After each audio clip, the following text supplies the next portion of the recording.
안녕하세요. 소음과 사기 예방 도우미 소사도입니다. 오늘은 직장인용 신림동 원룸 월세, 고시촌 대학동, 고시원, 노량진 고시원 원룸, 비교 및 층간소음, 여기에 대해서 얘기를 해보겠습니다.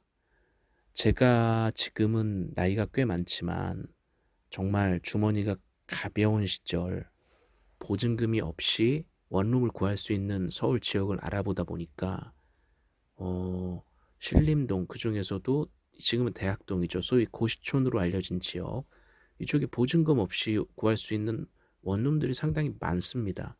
요즘은 좀 바뀌었을 것 같지만 요즘도 분명히 있으리라고 보고요.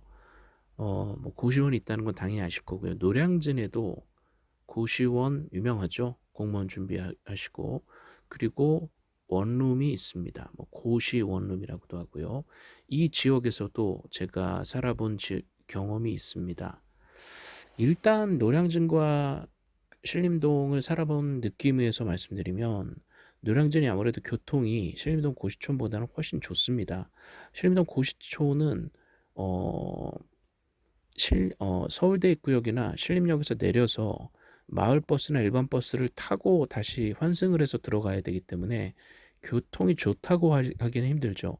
그러나 노량진 같은 경우는 원래 교통의 요지였기 때문에 교통이 편한데, 사실 그러니까 직장인들에게는 중요하죠. 뭐 공부하는 분들은 뭐 교통이 편한 게 크게 뭐 도움이 되실지는 모르겠는데, 그런데 아무래도 그러다 보니까 노량진이 땅값이 더 비싸서 그런지 조금 이쪽이 더 방의 퀄리티나 여러 가지가 같은, 쉽게 얘기하면 가성비가 좀 떨어집니다. 교통 좋다는 거 외에는 참고하셨으면 좋겠고요.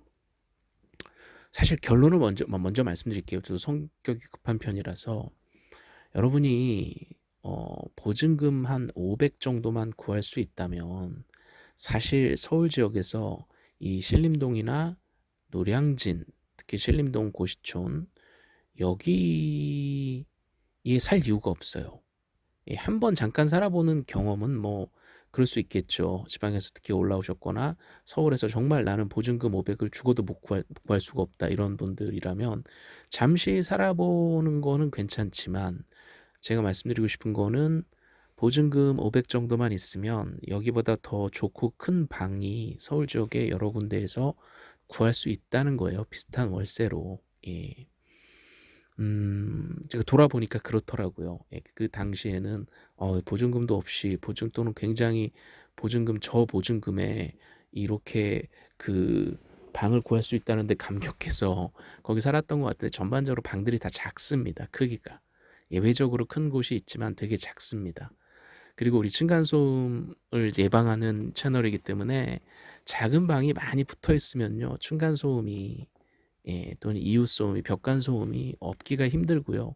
특히 오늘 얘기 포인트인데, 직장인들이 이제 고시생들이 없어지면서, 특히 신림동 고시촌에는 직장인들이 이제 많이 유입되고 있는데, 직장인들과 이런 고시생들, 이런 뭐 사시는 없었죠. 이런 공부하는 분들이 같이 산다는 게, 여기서 사실 소음 문제가 일어나지 않기가 힘듭니다. 왜냐하면 일하는 직장인들은 와서 쉬어야 되니까 TV도 보고, 뭐 친구나 동료들하고 이렇게 전화로 어 이렇게 수다도 떨고 뭐 그런 거잖아요. 예. 좀 늦게 들어가는 경우도 있고, 그러니까 소음에 있어서 이 집중해서 공부하는 분들의 만큼 인지도가 높지가 않아요.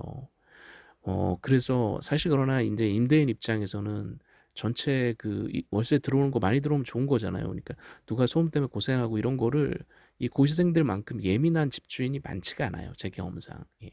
뭐 그분들 입장에서는 또 그렇겠죠. 예. 그래서 직장인을 안 받는 곳도 있었는데, 제 경험에 지금은 거의 다 받지 않을까 싶어요. 왜냐면 이렇게 여러분, 그 사람들도 뭐 영리를 위해서 임대업을 하는 건데, 예. 그러니까 층간소음에 굉장히 예민한 사람은 그냥 네가 중이 싫으면 떠나라, 이렇게 나오리라고 쉽게 예상이 됩니다. 그렇죠? 직장인들 입장에서 불편하죠. 그러니까 고시촌 같은 데는 조금만 소음을 내도 이제 눈치가 보이고 바로 컴플레인 들어와요. 제가 이제 그 거기에 그 순 도시 순환도로인가, 그게 이제 서울대 입구 정문 쪽에서 이 양재역 쪽으로 뚫려 가지고 제가 강남역 출퇴근할 때 차가 있을 때 주차도 되고 그런 고시촌 중에 서림동이라는 곳 있죠. 거기에 이제 좀 탑층 좀 큰데 이렇게 살았는데 그 밑에는 이제 서울대생이나 이제 공부하는 이제 학생들 또는 공부하는 분들이 있었기 때문에 그 제가 그 거기서 TV 조그만 소리 크게 틀면 바로 컴플레인이 들어옵니다. 주인한테 전화가 와요. "아 밑에 공부하는 학생이 있으니까 TV 뭐 크게 틀지 말라고 그랬나? TV를 보지 말라고 그랬나?" 그랬고 직장 입장에서는 말도 안 되죠. 그래서 제가 이어폰을 끼고 봤나 그랬던 것 같은데 그러니까 직장인들은 이 고시촌에 인제 조용한 방에 들어가고 싶은 정말 '나는 잠만 조용히 자면 된다.' 이러면 상관없어요. 그러면 고시원에 사셔도 돼요. 저도 인제 급하게 첫 번째 제가 그 녹음된 데 해 놨죠. 강남역 근처에서 너무 층간소음에 지쳐 가지고 거기 복층 오피스를 살다가 그 고시원으로 갔었는데 너무 꿀잠 잤다고. 예, 그러니까 고시원이 인제 요즘도 그런 곳이 있을 것 같아요. 좀 싼 데는 화장실, 샤워실 같이 쓰고 뭐 이렇게 예, 부엌도 같이 쓰고 이런 데 분명히 있을 거예요. 위로 올라갈수록. 그렇죠? 거기 사는 분들 댓글 달아주시면은 더 좋겠네요. 예. 근데 하여간 그러니까 '나는 정말 꿀잠이 너무 그립다. 나는 제대로 정말 층간소음 시달리지 않고 잠을 자본 기억이 아련하다.' 이런 분들은 잠시 고시원에서 쉬셔도 좋습니다. 고시원들 대부분 뭐 보증금 없이 저렴한 가격에 조금 그러니까 좀 시설 좋은 예, 거기서 좀 영혼의 안식을 얻으셨다가 방을 구하셔도 되고요. 짐 어디 맡길 수 있으면. 근데 어쨌든 고시원도 만약에 일반적인 직장이 들어가서 평소에 소음대로 한다면 서로의 갈등 요소가 있다는 거죠. 네. 어, 노량진 얘기하고 마치겠습니다. 아, 노량진 직장인들 저는 좀 비추해요. 아까 말씀드렸듯이 신림동 특히 고시촌보다는 이제 가성비가 떨어지고요. 예, 좀 오래된 데가 많습니다. 여러분 요즘에 새로 지었는지 모르겠는데 제 예상컨대 방이 아, 정말 그렇게 큰 데가 없을 것 같고요. 예, 그 크다고 하면 다른 지역보다 분명히 1, 20만 원 더 부르지 않을까 이런 예상이 됩니다. 자, 그러면 여러분들 어, 직장인들은 말씀드렸듯이 일단 보증금 부동산에서도 그러잖아요. 보증금 얼마까지 가능하세요? 거기에 따라서 이제 많이 바뀐다는 거죠.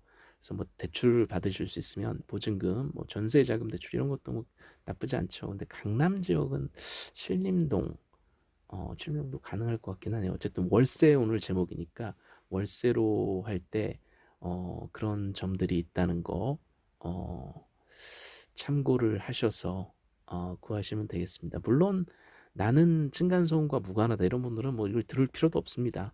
자, 들어주셔서 감사합니다.